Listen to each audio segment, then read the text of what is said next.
Ji-Ho Park sat in his small office aboard the mining station New Bizan, watching the endless stars through his window. He had been working as a communications specialist for 3 years now, far from Earth and far from home. The job was simple. Most days, he checked messages from Earth, sent reports about mining progress, and made sure all the equipment worked properly. The mining station floated in space around a planet called Kepler 442c. It was not a pretty planet, just a big rock, with valuable metals inside. But those metals were important for building new spaceships and space stations back on Earth. So here they were, a small group of humans digging and working in the middle of nowhere. Ji-Ho shared his daily work with 2 close friends. So-Min Lee was the chief engineer who kept all the machines running. She was smart and could fix anything that broke. Tae-Young Kim was the mining director who made sure they dug up enough metals to keep Earth happy. The 3 of them had become like family during their time together on the station. That morning started like any other. Ji-Ho drank his coffee and turned on his communication equipment. He checked for new messages from Earth and looked at the daily reports from the mining teams. Everything seemed normal until his deep space scanner picked up something strange. Signal was very weak and came from far away. It was not from any human ship or station. Ji-Ho had never seen anything like it before. The signal pattern was different from human technology. His heart started beating faster as he realized what this might mean. So-Min, can you come to my office? He called over the intercom. I need you to see something. So-Min arrived quickly, wiping oil from her hands with a dirty cloth. She was always fixing something on the station. What is it? She asked, looking at Ji-Ho's worried face. Look at this signal, Ji-Ho said, pointing at his screen. It's not from any human source. The pattern is completely different from anything we use. So-Min looked at the strange waves on the screen.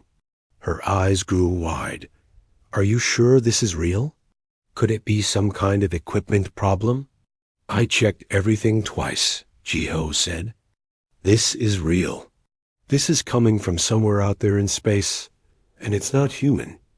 They called Tae-Young to join them. When he saw the signal, his first reaction was worry. We're just miners, he said. We're not prepared for something like this. Maybe we should ignore it and report it to Earth. But Ji-Ho could not stop thinking about the signal. For the next 3 days, he worked day and night trying to understand it. So-Min helped him when she could, bringing him food and checking his equipment. The signal was like a puzzle with pieces missing.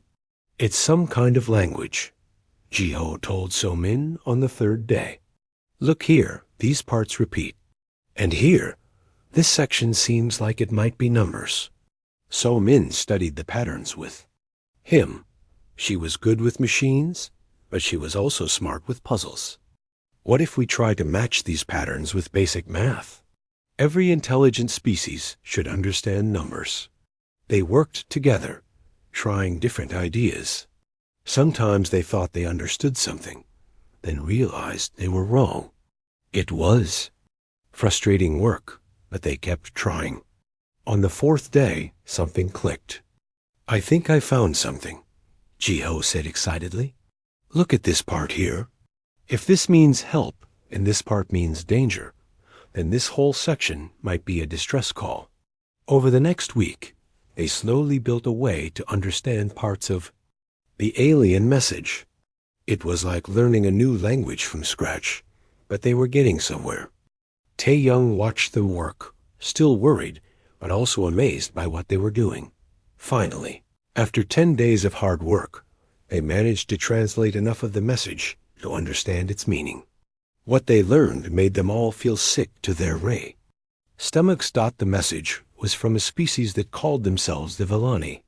They were peaceful people who lived on a world many light years away.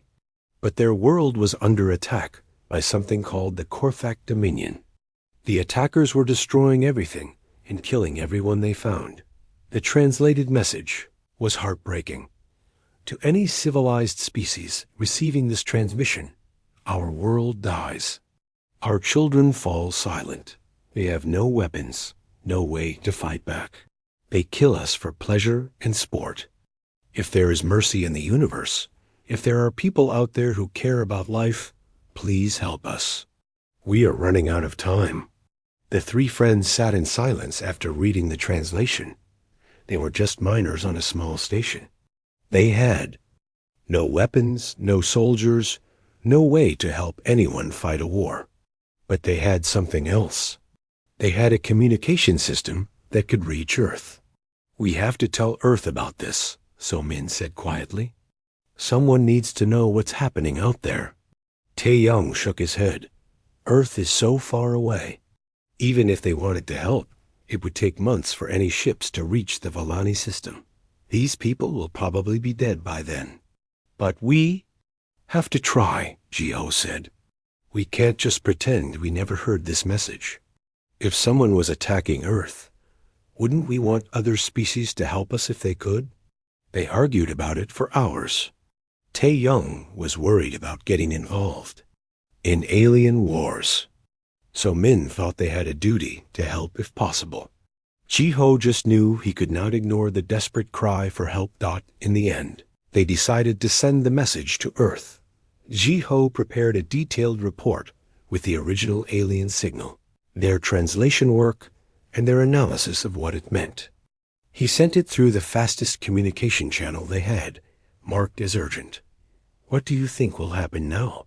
So Min asked as they watched the message disappear into space, heading toward Earth. I don't know, Ji-ho said. But at least we did something. We didn't just ignore it. None of them could imagine what their decision would lead to. They had no idea that their simple choice to help would wake up something that had been sleeping in human space.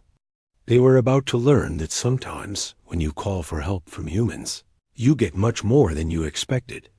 The message raced through space toward Earth, carrying with it the desperate plea of a dying species. And somewhere in the vast darkness, the Korthic Dominion continued their slaughter, completely unaware that they had just made the biggest mistake in their empire's history. They had made humans angry.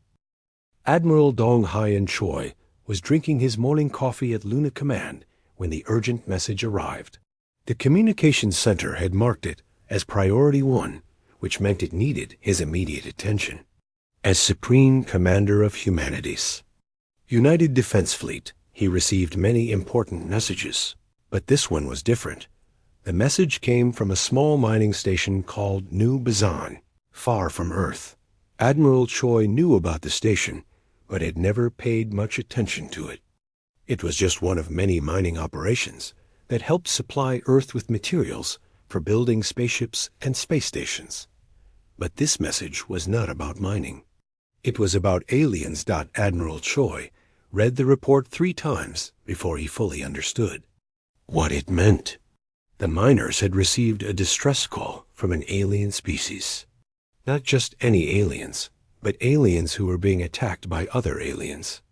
This was first contact with not one, but 2 different species. He immediately called an emergency. Meeting of the Human Council.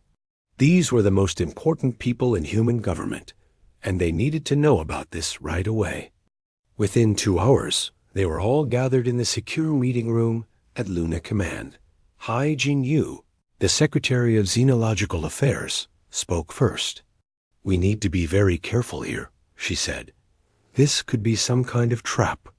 We don't know anything about these aliens. We don't know if their message is true, or if they're trying to trick us into something. Kyung Soo-nam, the Director of Strategic Operations, had a different view. Even if it's not a trap, getting involved in an alien war could be very dangerous for us. We don't know how powerful these Korthic are. What if we try to help? Can they decide to attack Earth instead? Admiral Choi listened to all the arguments. Some people wanted to ignore the message completely. Others thought they should send a small ship to investigate. A few suggested they should try to communicate with both alien species to learn more. But Admiral Choi was thinking about something else. He was thinking about what the message meant for humanity's future. "Let me ask you all a question," he said. "If these Korthik are powerful enough to destroy an entire civilization, what happens when they finish with the Vellani? Do they just stop? Or do they look for the next world to attack?" The room became quiet. Everyone understood what he was suggesting. Kung Su spoke up. "You think they might become a threat to us eventually?" "I think," Admiral Choi said slowly, "that species who enjoy destroying other species for fun don't usually stop on their own. Today, it's the Vellani. Tomorrow it might be someone else. And someday, it might be us." He stood up and walked to the big screen that showed a map of known space. "We have a choice to make. We can wait and hope the Korthik never find us. Or we can deal with this threat while they're busy with someone else." Haijin looked worried. "You're talking about going to war with aliens we know nothing about. That's incredibly risky." "Everything is risky," Admiral Choi replied. "But I'd rather face this threat when they're not expecting us than wait for them to come knocking on Earth's door." The debate continued for hours, but slowly Admiral Choi convinced them. The Korthik Dominion was not just the Vellani's problem. It was a problem for every peaceful species in the galaxy, including humans. When the Council finally voted, they gave Admiral Choi permission to do something that surprised everyone, including himself. He was not just authorized to send a rescue mission. He was authorized to activate Protocol 7. Protocol 7 was humanity's most secret military plan. It was designed for one specific situation: when humanity faced a threat that could destroy their entire civilization. The protocol called for the complete elimination of that threat, using every weapon and every ship that humanity could bring to bear. Most people in the military had heard rumors about Protocol 7, but very few knew what it actually meant. Admiral Choi was one of the few who did. After the council meeting, he returned to his office and made 3 important calls. The first call went to Captain Hanul Song, commander of the dreadnought Soul's Fury. It was the newest and most powerful warship in the human fleet, equipped with weapons that could destroy entire cities. "Hanul," Admiral Choi said, "I need you to prepare your ship for immediate deployment. We're going to war." Captain Song had served under Admiral Choi for many years. She trusted his judgment completely. "Yes, sir." "What's our target?" "Aliens," Admiral Choi said simply. "I'll brief you in person in 2 hours." The second call went to Captain Minho Kwan, commander of the stealth frigate Phantom's Edge. His ship was designed for secret missions, gathering intelligence and striking targets without being detected. "Minho, how quickly can you prepare for a long-range mission?" "My ship is always ready, Admiral." "Where are we going?" "Farther than any human has gone before," Admiral Choi replied. "And we're going to make some new friends. The kind that shoot back." The third call went to Captain Yoon-ji Bae, commander of the carrier Dragon's Nest. Her ship carried hundreds of small fighter craft and could project human military power across vast distances. "Yoon-ji, I'm activating Protocol 7. I need you to prepare every fighter pilot you have. We're going to show the galaxy what human military doctrine looks like." All 3 captains understood immediately. Protocol 7 meant total war. It meant that humanity was preparing to fight for its very survival. Over the next week, Admiral Choi assembled the largest military fleet in human history. 200 ships of various types, from massive battleships to tiny scout vessels. Every ship was equipped with the most advanced weapons humanity had ever created. Some of these weapons had never been tested in real combat.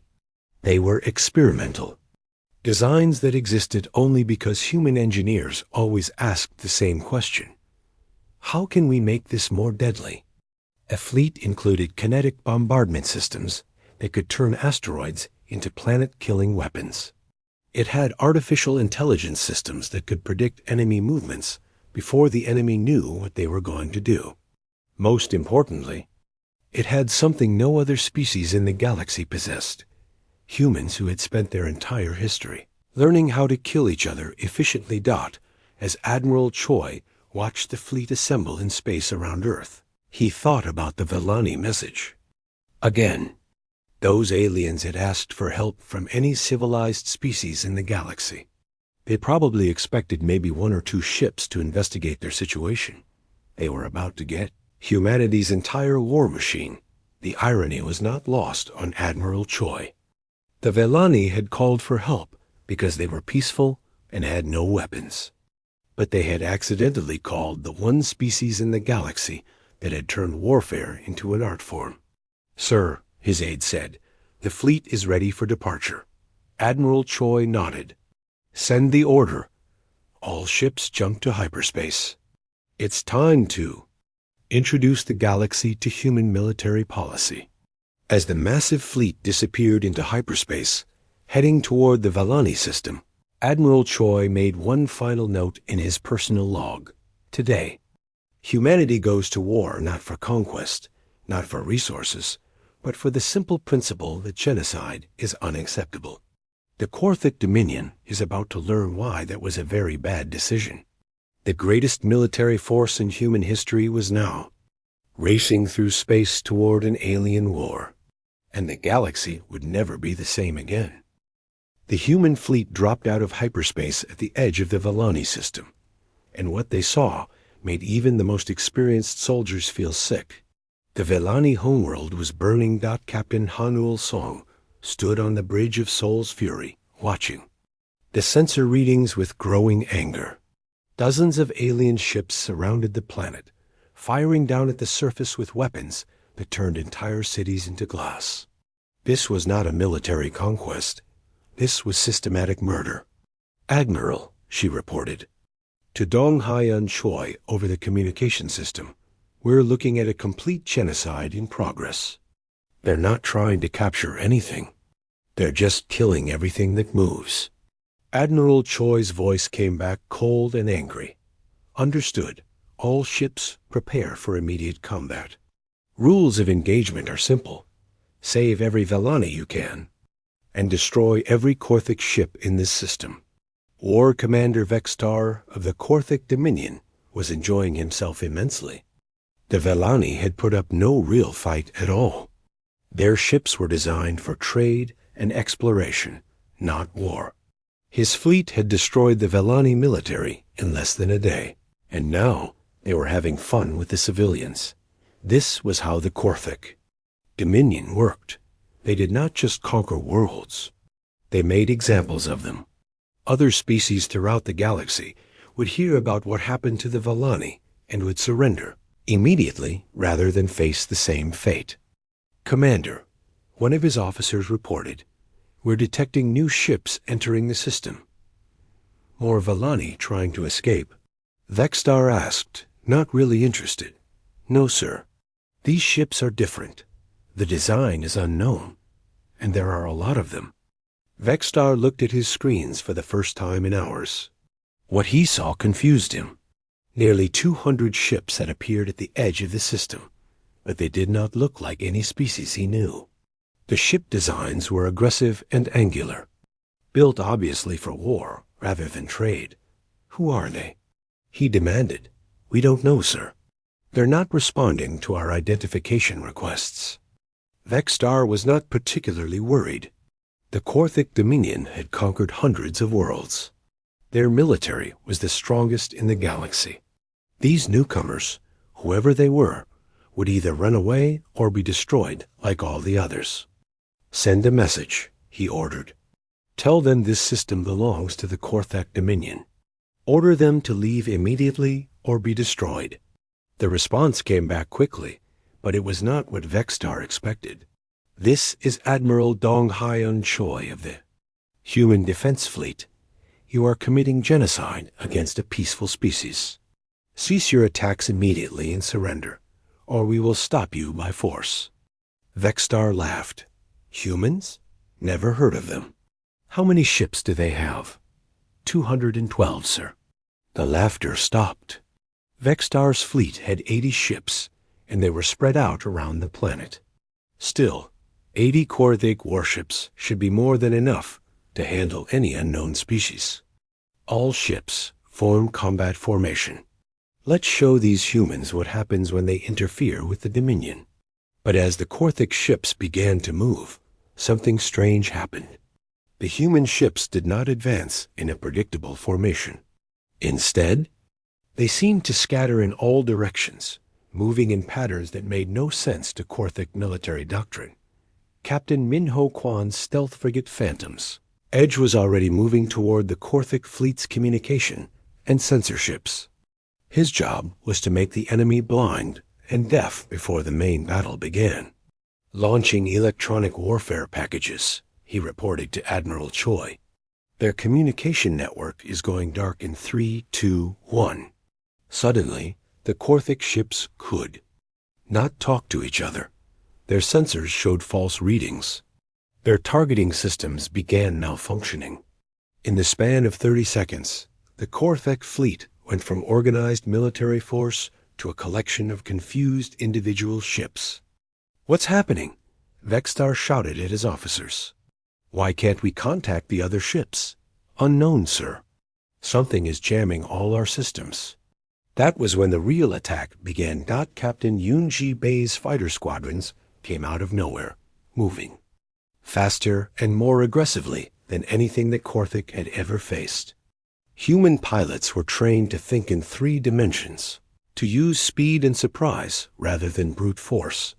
The fighters swarmed around the Korthig ships like angry insects, hitting weak points with precision weapons and then disappearing before the enemy could respond.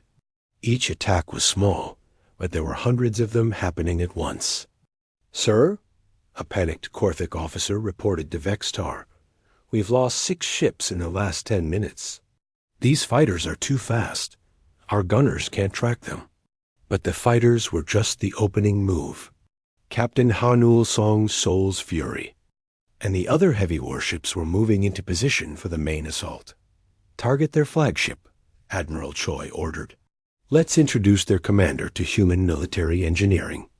The Soul's Fury fired its main weapons at Vextar's command ship. The Korthig had never seen anything like human kinetic weapons.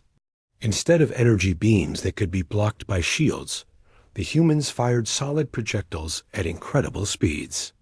First volley punched through the Korthig ship's armor like it was paper. The second volley destroyed the ship's main weapons. The third volley left the command ship drifting in space, powerless and defenseless. "Impossible," Vextar whispered, watching his fleet being systematically destroyed around him. "How are they doing this?"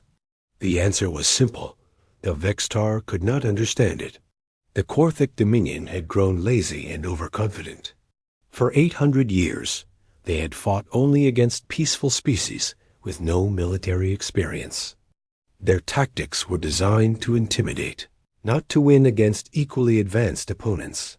Humans, on the other hand, had spent their entire history fighting other humans. Every weapon, every tactic, every strategy had been tested against opponents who were just as smart and just as determined to win. The battle lasted 6 hours. When it was over, 2/3 of the Korthig fleet had been destroyed. The survivors were either captured or fleeing the system as fast as their damaged ships could carry them.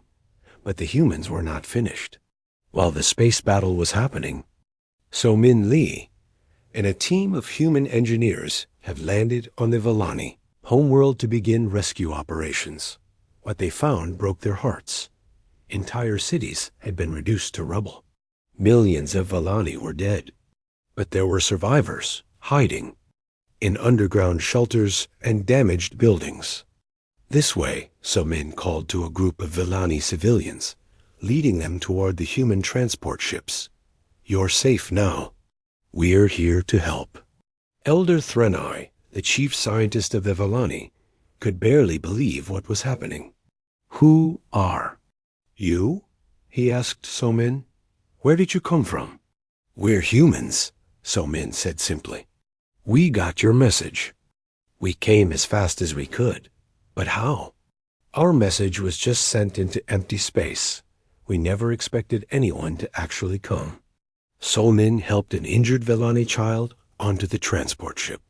When someone asks humans for help, we don't just ignore it, especially when someone is trying to wipe out an entire species.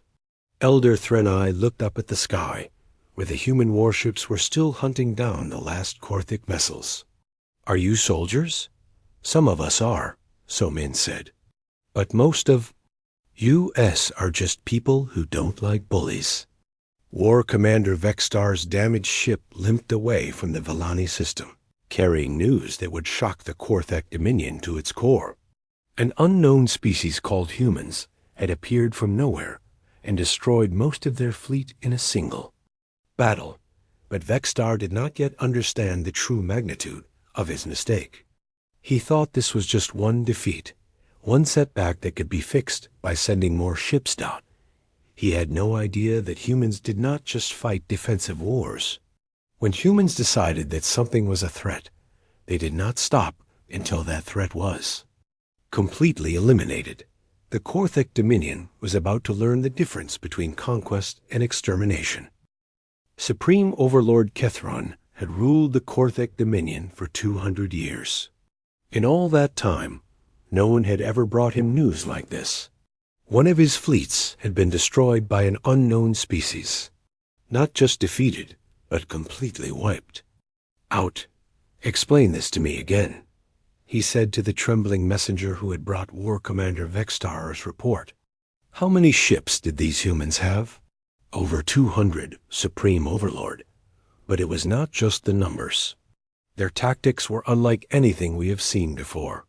They moved in patterns that made no sense, attacked from directions we never expected, and used weapons we could not defend against." Kethron stood up from his throne, his massive form towering over the messenger. "In 800 years, the Dominion has never been defeated. We have conquered every species we have encountered. These humans are probably just lucky." But privately, Kethron was worried. The report described military technology that was more advanced than anything the Korthik possessed. Worse, it described tactics that showed real intelligence and creativity. "Prepare the Iron Talon Armada," he ordered. 500 ships. We will crush these humans and learn their secrets." "Yes, Supreme Overlord. Should we also send negotiators? Perhaps we can learn about their technology through trade rather than war." Kethron's eyes glowed with anger. "The Dominion does not negotiate. We conquer. These humans have interfered with our expansion. They must be destroyed as an example to others." It was exactly the response Admiral Dong Hyen Choi had expected. The Admiral stood in his temporary command center on the Vellani homeworld, studying intelligence reports with Elder Threnai. The Vellani scientist had been incredibly helpful, sharing everything he knew about Korthik technology and military organization. "The Supreme Overlord will not accept this defeat," Threnai explained. "In their entire history, they have never backed down from a fight.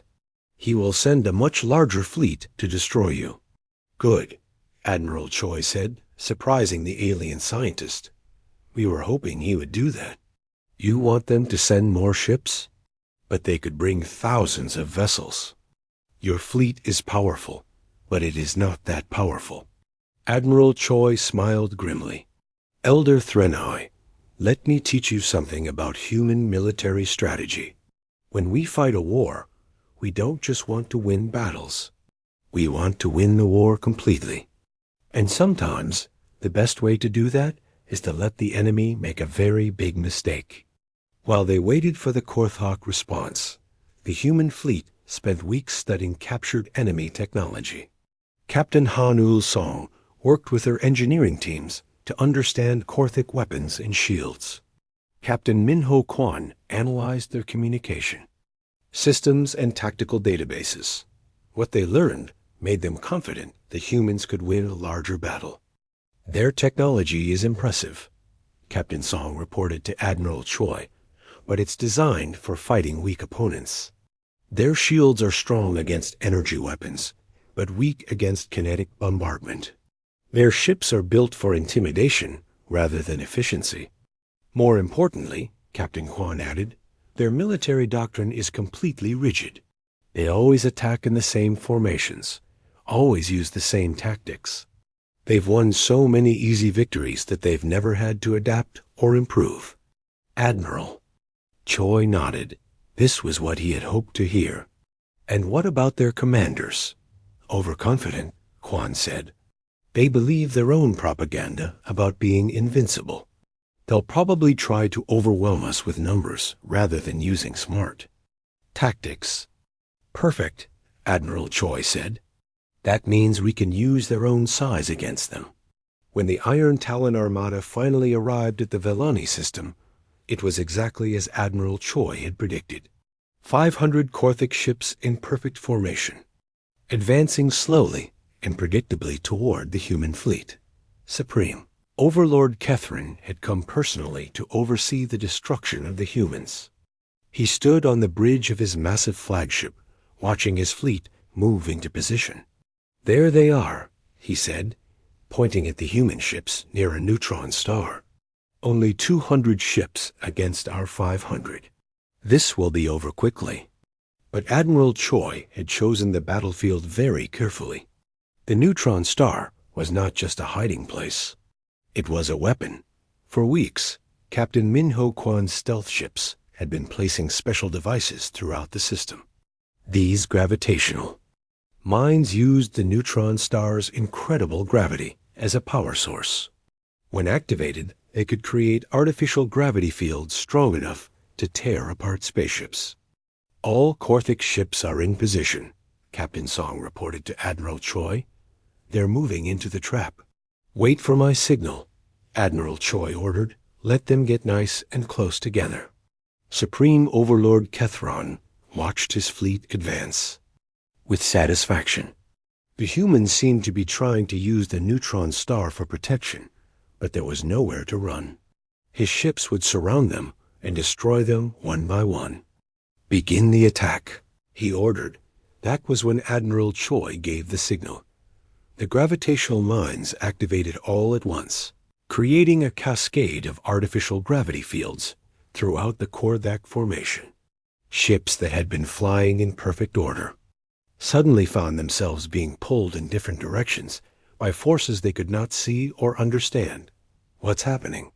Kethron shouted as his flagship began to spin out of control. Unknown, Supreme Overlord. Something is affecting our navigation systems. Ships are colliding with each other. In the space of 10 minutes, the Iron Talon Armada went from an organized military formation to a chaotic mess of damaged and disoriented ships. Some vessels had been torn apart by gravitational forces. Others had crashed into their neighbors. All of them were helpless. That was when the real battle began. Captain Yoon-ji Bei's fighters swarmed through the Korthic formation like wolves attacking a herd of sheep. The enemy ships could not maneuver properly, could not coordinate their defenses, could not even communicate effectively. This is not warfare, one of her pilots reported excitedly. This is target practice. Captain Song's heavy warships moved in from multiple directions, using the confusion to position themselves for maximum effect. Each human ship had been assigned specific targets based on detailed analysis of Korthic fleet organization.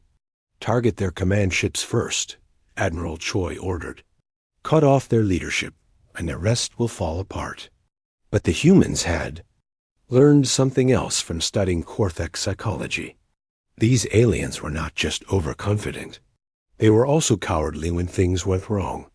Captain Kwan had spent days preparing a special psychological warfare campaign. As the battle raged, human ships began broadcasting messages to individual Korthic vessels. Attention Korthic ship, the messages said in perfect Korthic language. Your command structure has been destroyed. Your fleet is defeated. Surrender now, and you will be treated according to human military law. Continue fighting and you will. Share the fate of your flagship. The broadcasts included video footage of Korthic ships being destroyed by human weapons, along with detailed explanations of what each weapon could do to Korthic biology. It was terrifying and effective. One by one, Korthic ships began to surrender. Their crews had never faced an enemy that seemed to know exactly how to hurt them both physically and psychologically. Supreme Overlord Kethrin watched his mighty armada fall apart around him. Half his ships were destroyed or disabled. The other half were surrendering to avoid the same fate. How? He whispered. How is this possible? The answer came when Admiral Choi's voice echoed through his ship's communication system. Supreme Overlord, this is Admiral Donghyun Choi of the Human Defense Fleet. You are now a prisoner of war. Your ship is surrounded and your fleet is defeated. If you attempt to resist, we will destroy you. If you surrender, you will be treated with dignity according to human military law. Human military law? Kethrin spat. You think you can impose your laws on the Dominion? We already have, Admiral Choi replied. Your empire's expansion ends today. Any further attacks on peaceful species will be met with complete destruction. As Kethrin's flagship was boarded by human soldiers, he could not understand what had happened. The Korthic Dominion had ruled the galaxy for 8 centuries. How could it all fall apart in a single battle? The answer was simple, though it would take him years to understand it.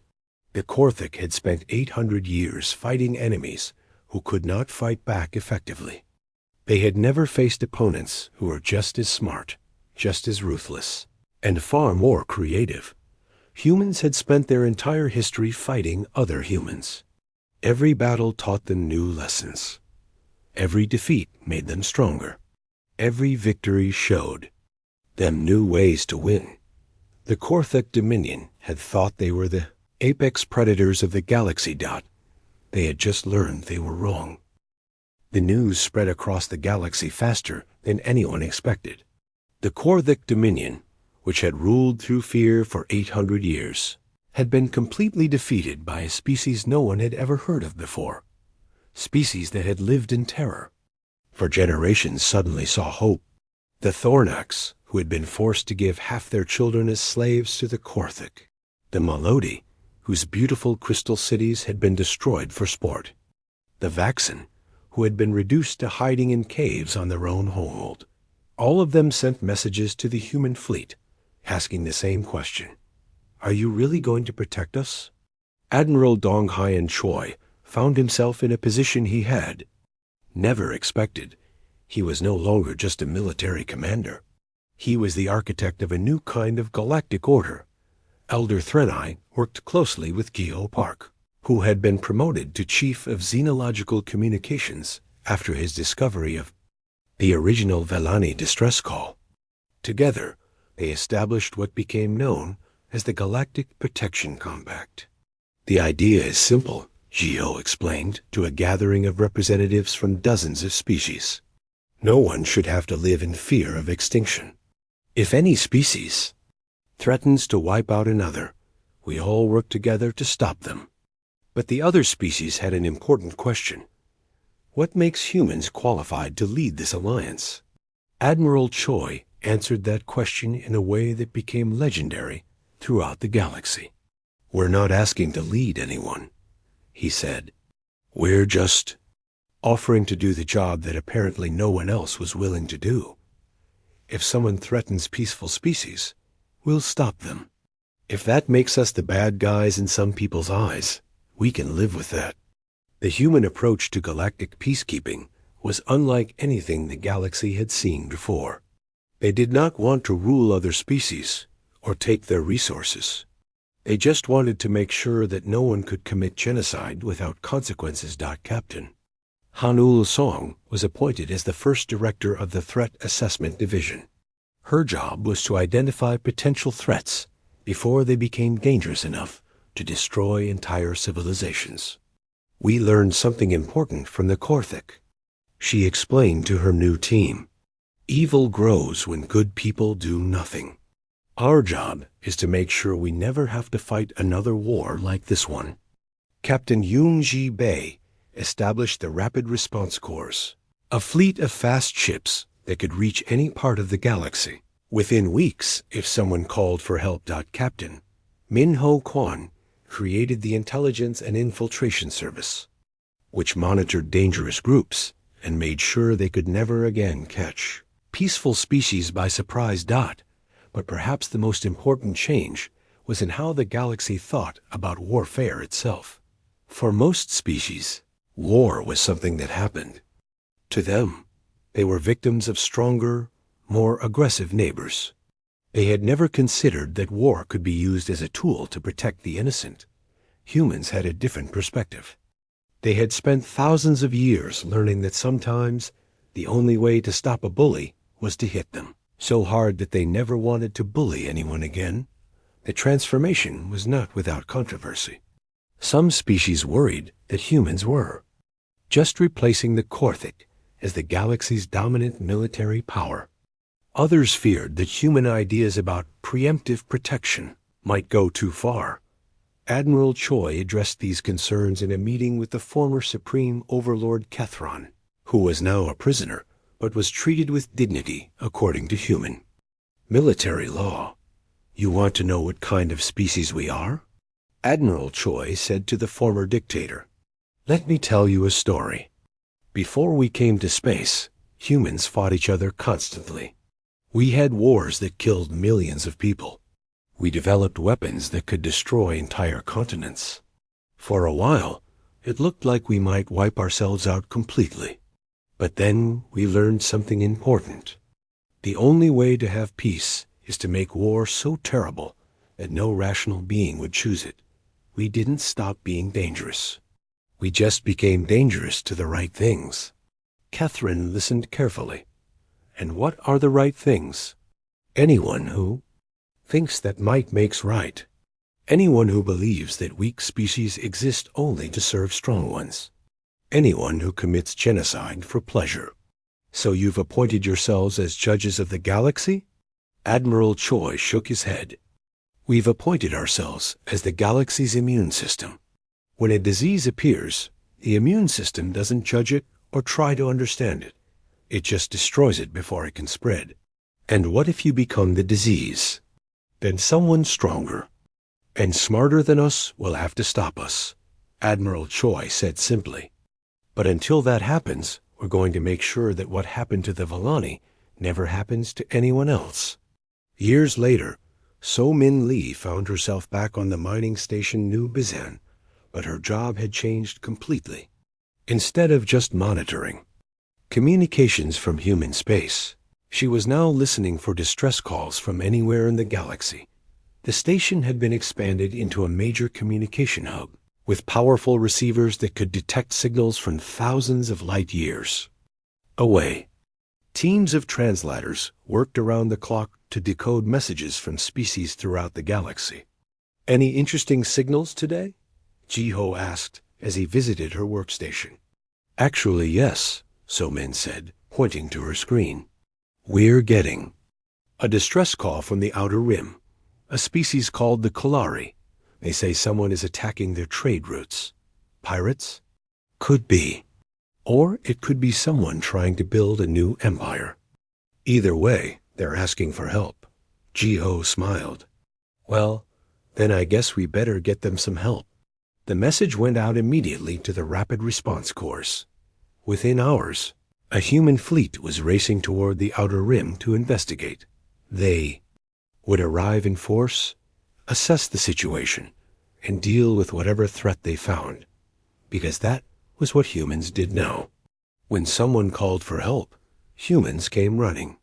When someone threatened the innocent, humans made them stop. When someone tried to build an empire on the bones of peaceful species, humans reminded them why that was a very bad idea. The galaxy had learned to live with this new reality. Most species welcomed it. A few still grumbled about human interference. But no one could argue with the results. For the first time in galactic history, peaceful species could build their civilizations without fear of extinction. Trade routes were safe. Exploration continued without the threat of running into genocidal empires. Children grew up in a galaxy where being weak did not mean being doomed. Admiral Choi, now retired but still consulted on major decisions, often reflected on how it all started. A simple mining station had received a desperate message from strangers. 3 humans had decided to forward that message to Earth. Instead of ignoring it, that one decision had changed everything. The galaxy was still a dangerous place. There were still conflicts, still threats, still species that needed protection. But now there was also hope, because somewhere in the darkness of space, human ships were always watching.